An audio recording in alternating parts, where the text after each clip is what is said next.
The music again, then I'll.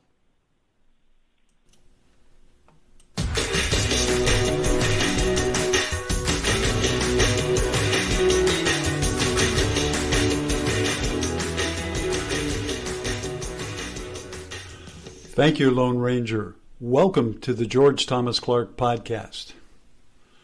Our guest today is a local legend here in Bakersfield, Mike Russo, owner of Russo's Books, along with his father.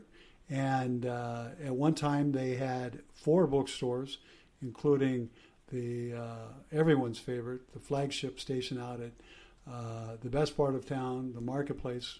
And Russo's Independent Bookstores was a great place, not only to go out and buy books, but it's out there by the Edwards Theater, and I would always go to Russo's and browse before going to the movies. It was that kind of place, a focal point in the community. So I'd like to welcome our guest, Mike Russo. How you doing, Mike? Pleasure to be here. Glad to be aboard. All right. Mike, how long were you in business? Why don't you start at the beginning? When did Russo's begin, and then when did Russo's Marketplace, and the whole story there? Sure. So we actually began in 1989. Both my father and I are lifelong retailers. My mom was actually the reader in the group. And by the end of the 80s, we were kind of burned out working for other people and started looking for different business ventures. And some friends of ours who lived in Santa Maria had purchased a used bookstore. And they seemed to really be enjoying that. So as we were looking for businesses here in Bakersfield, a used bookstore came up for sale. It only opened a year earlier. And based on advice from them and just kind of wanting to do our own thing and sticking with retail, we bit the bullet. And in 1989, we opened up our first bookstore. It was a used bookstore, and things took off from there. And where did you say that used bookstore was? And that was Bookmark, and that was on the corner of White Lane and Ash. Okay. And we had that from 1989 all the way to 2005. Okay. I didn't realize it had been in business that long. Just so you guys, for it to survive 16 years, that indicates that it sold quite a few books. Oh, yeah. No, very much so. How did you get your used books? I went to high school those many years ago with a guy who in the 70s up in Chico opened a used bookstore. And in Chico, in order to get the products that he needed, he had to go down to the Bay Area every weekend and go to flea markets and so forth, which is quite a drive. I think it was about 155 miles each way. Sure. So he was exhausted. Where did you get your used books? That's funny you say that because I remember trolling garage sales on Saturday mornings. We'd open the store at 10, but at 6 o'clock in the morning we were looking at garage sales. But truthfully, we were fortunate because the store had opened up a year before, so we bought all the existing inventory. And then we just started developing our clientele, and through an active trade-in policy, people brought us really good books, and that's really where the bulk of our ongoing inventory came. Slowly but surely, we branched into carrying a few new books because people would ask for certain titles and we didn't have them.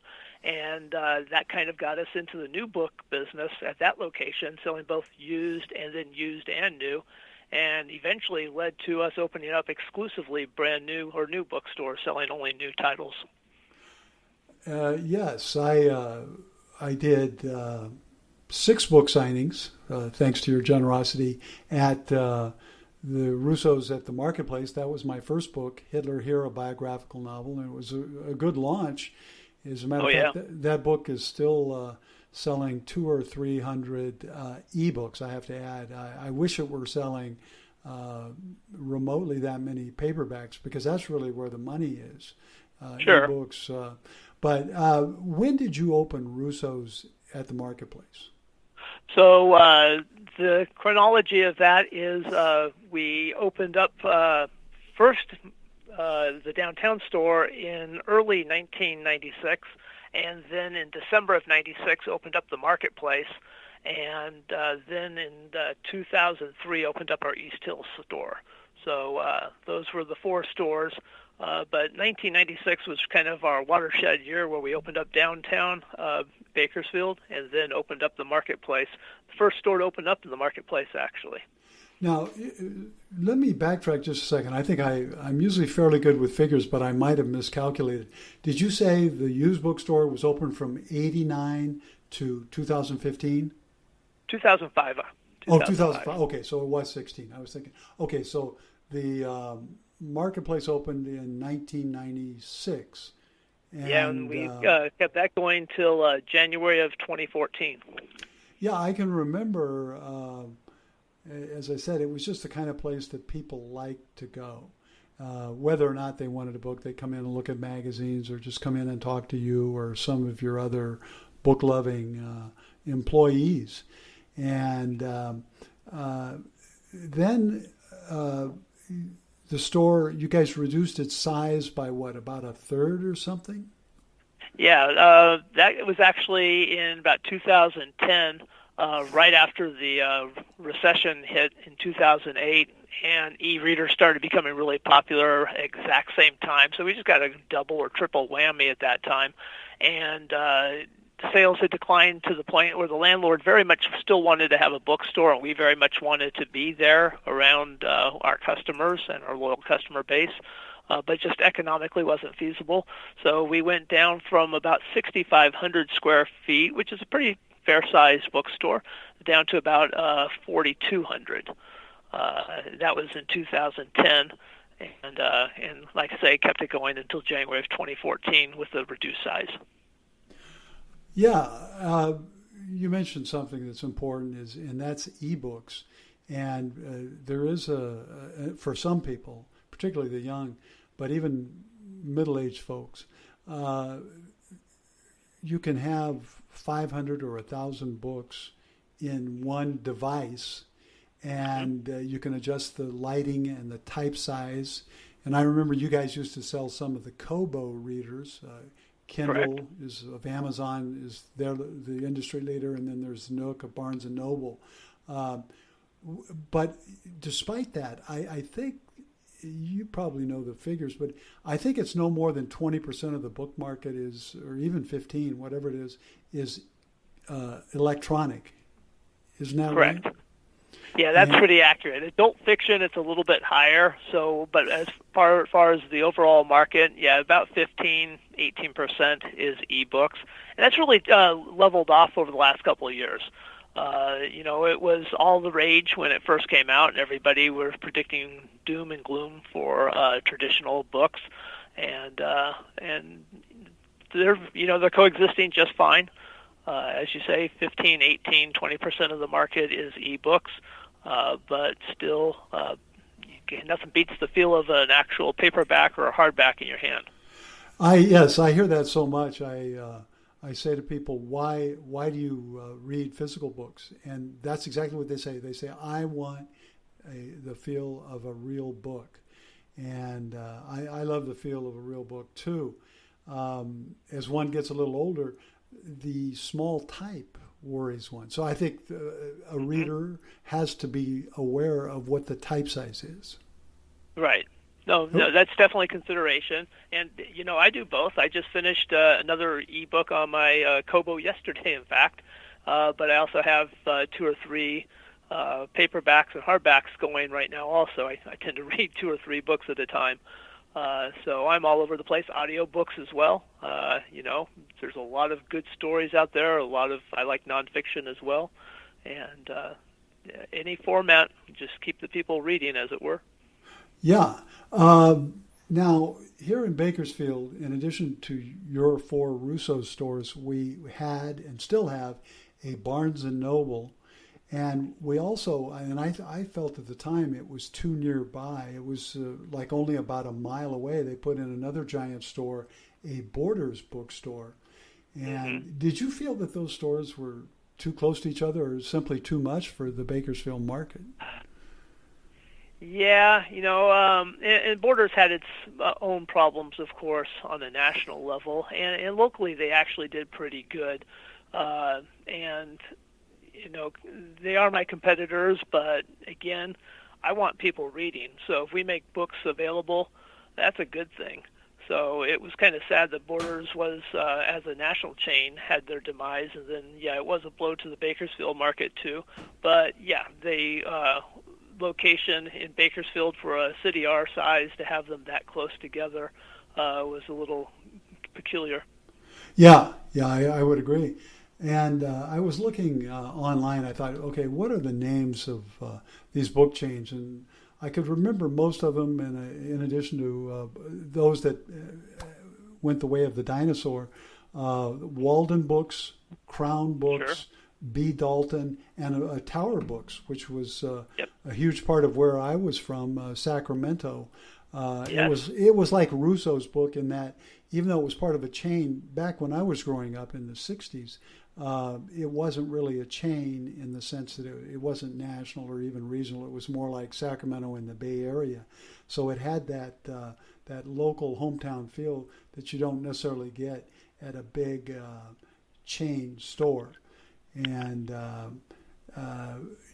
I know that you guys always stress that local writers, such as myself, and you guys Sure. have regular book signings for authors locally. How did you? I guess in many cases those authors came to you. You contacted them. Tell us a little bit about your interaction with the local authors and keeping that kind of vibe going. Yeah, and that was one of our, and it really continues to be, but especially when we had the marketplace store, because it was such a high-profile location and we had so much traffic.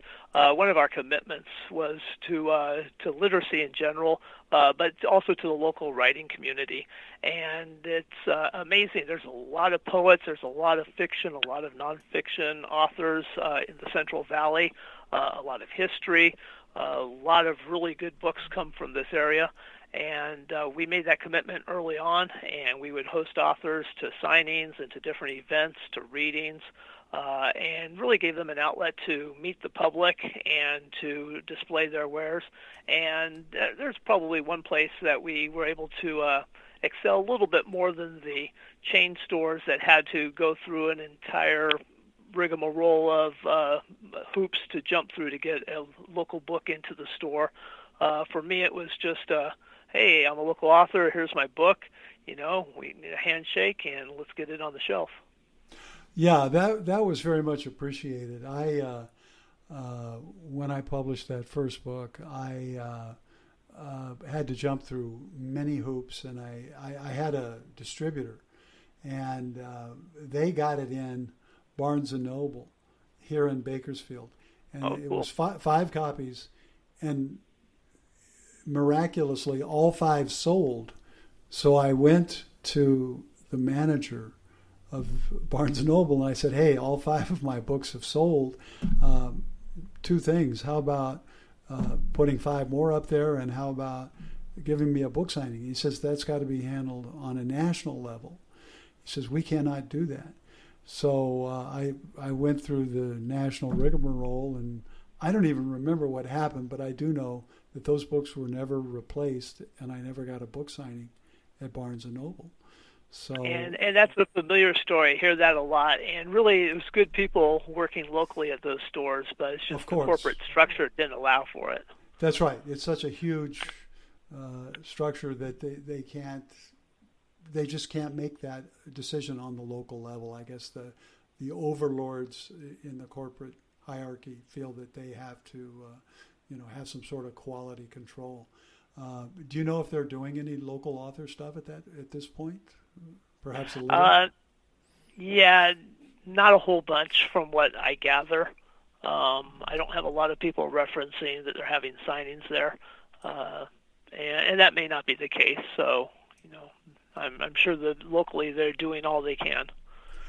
Now, given your passion and your father's passion for retail sales, and specifically for books and the interaction in the community, and the fact that you like books so much yourself, it no doubt was tough to realize that the business model and the finances were heading in a way that you didn't want them to. How did you arrive at the conclusion that you were going to have to really downsize and get out of a really expensive place like the marketplace? Yeah, and you're right. That was tough. I mean, it's still hard 6 years later not being next to our customers because at our new location we don't get the foot traffic. But just the writing was on the wall. The rents continued to go higher and higher. Payroll continued to be large. At that large store, we had as many as 38 employees at one time, and we were open very long hours, and just the economics never added up. And as the industry continued to change, it continued to get worse and worse. So at some point, the writing's on the wall. Our lease came up. The landlord said, hey, we want a bookstore here, but we realize that based on your sales that we're not doing you any favors. And we kind of came to a mutual parting of the ways.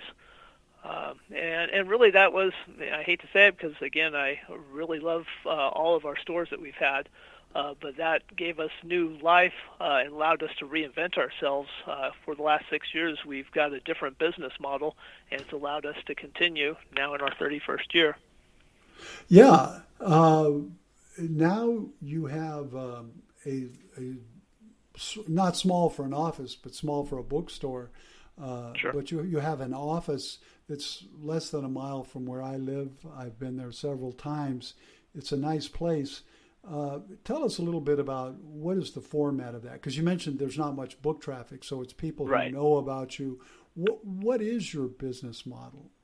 So now our business model, we are in an office complex, and where I used to have 30,000 books, I have maybe 500 books. And really what I'm calling this is a showroom. So I'm showcasing some of the new hardbacks, some of the current bestsellers, some children's books, some classics, and of course, local authors as well. So about 500 books that are just kind of the hot things right now, letting people know what type of things are out there. But now I have access, as I always had, to 2 million different books, but I don't need to stock those 2 million books because I can get them in a day's time, 2 days' time. And with lower overhead, we just have a couple of employees. The rent is considerably less in a smaller location. We can pass a discount on to all of our customers for all of our books. So every book's discounted. I showcase a few of them here in our location. Everything else I can get in a day or two's time. Mike, what you mentioned the lower rent, and everyone knows in Bakersfield knows that the marketplace is a very upscale place. Just kind of in general terms, or specific if you like, how much was the rent for a retail space out at the marketplace? Oh, yeah, we're probably in 1 month spent more than we spend in a full year at our current place, and probably considerably more than that.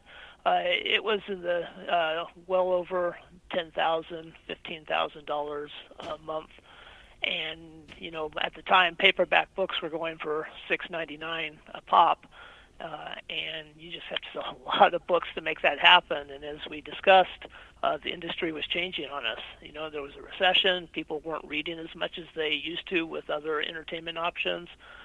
E-books were coming on, and just didn't have the traffic that could support the payroll, the rent, the utilities. As you imagine, we had 4 air conditioners on that large store, and that gets a little hot in Bakersfield. Got to run those air conditioners.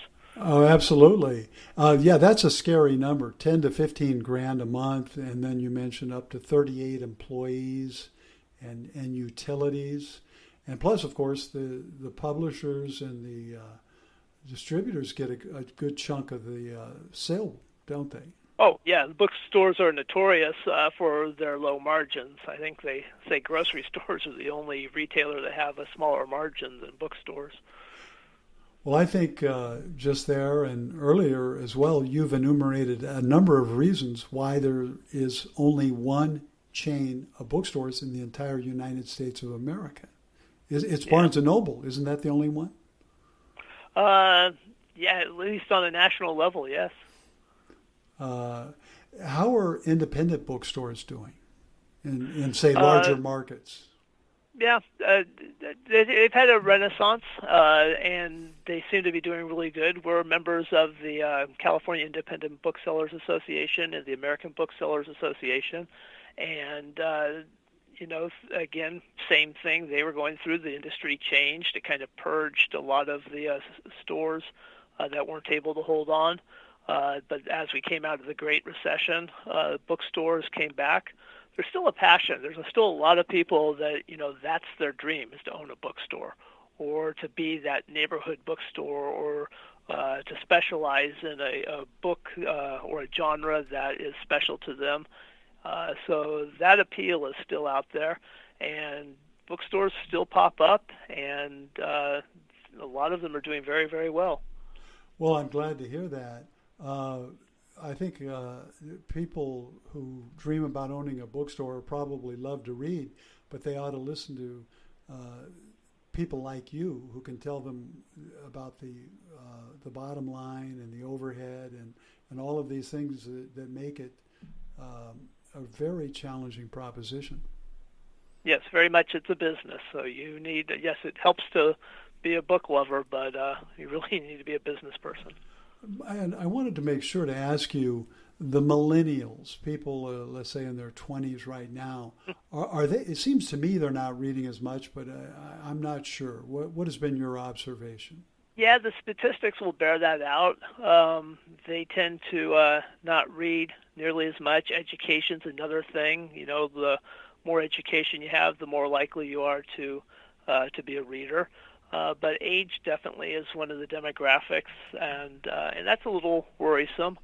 There's so much good stuff out there, and as people kind of open their minds to different books, fiction or nonfiction, it's always fun to have people come in of all ages and just say, oh, I just was turned on to this author and I need everything by them.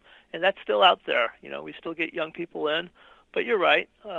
There is a concern out there. Okay.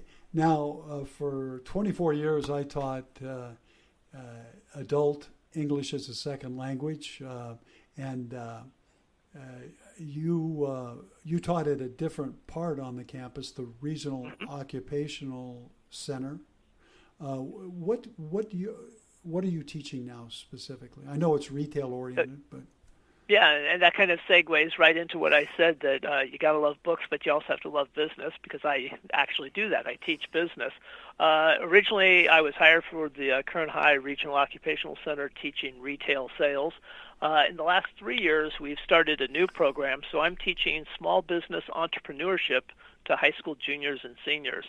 Very rewarding, very exciting, seeing these young people and their bright ideas and trying to help hone them, give them the vision and the tools that they need to maybe make their dreams of small business ownership come true. So I teach entrepreneurship.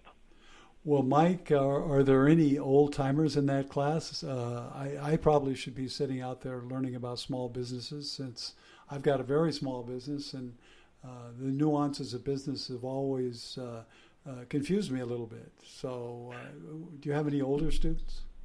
So for the daytime class, no, it's just high school juniors and seniors. But the exciting news is that we're going to offer an evening class come August, and that will be available to people of all ages. And it'll be a great opportunity. And really, I teach the class the same, regardless of the age, because really what we're teaching is mindset and understanding business basics, and just having that entrepreneurial mindset. And we will be opened up to both high school juniors and seniors, all the way up to adults of any age. It'll be a 5:30 to 8:30 class coming soon to Bakersfield. 5:30 to 8:30. How many nights a week is that? It's 3 nights a week, so that'd be Tuesday, Wednesday, and Thursday. Yeah. Well, that's a heavy-duty class. 9 hours. Yeah, it'll be 300 hours, but I'm thinking a 300-hour commitment for somebody who's passionate and has a business idea and needs a little structure and guidance. It'll be a great opportunity for the right person.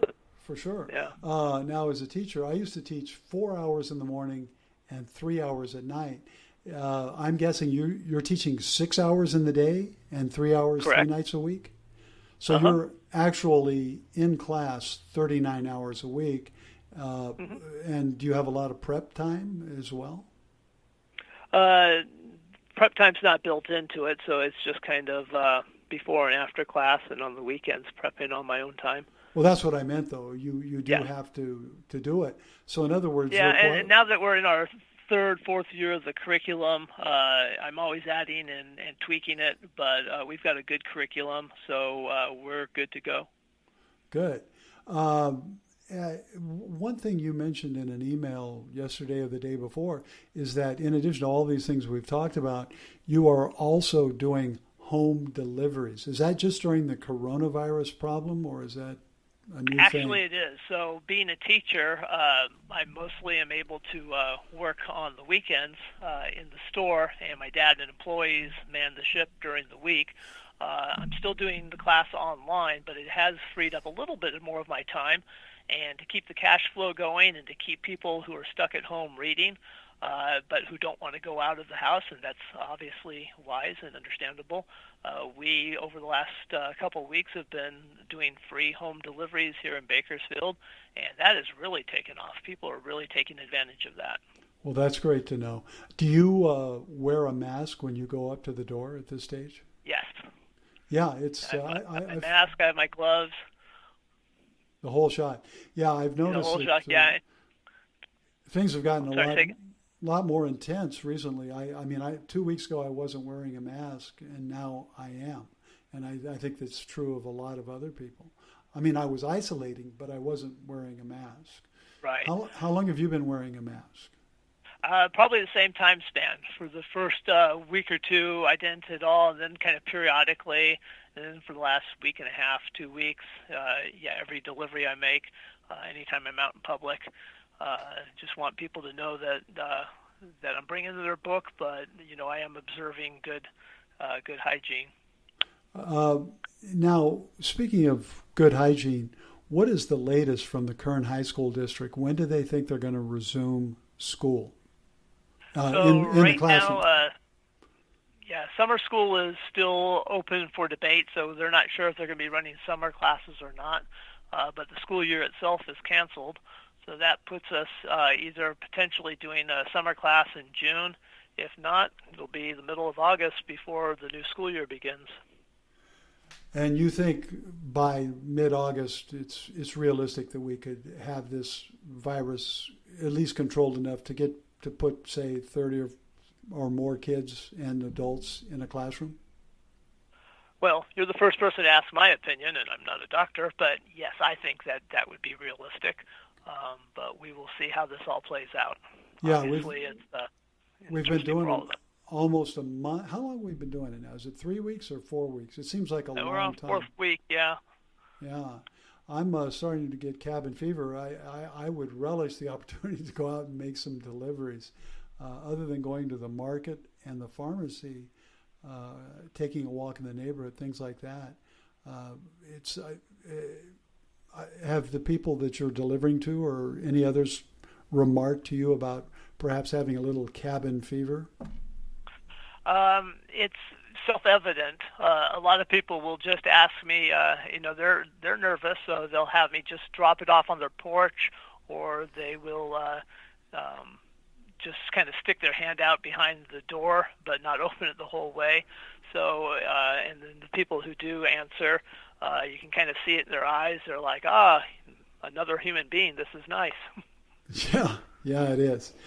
Well, Mike, it's been a great interview, just as I had anticipated. We'd like to thank you very much and wish you continued success at the new Russos, as well as out at the Regional Occupational Center, helping other young would-be entrepreneurs. Hey, this is lots of fun, and I really enjoy it, and I wish you a lot of success too. This is a great venture. I'm glad that you're doing this, and continue on. All right. Well, thank you, Mike.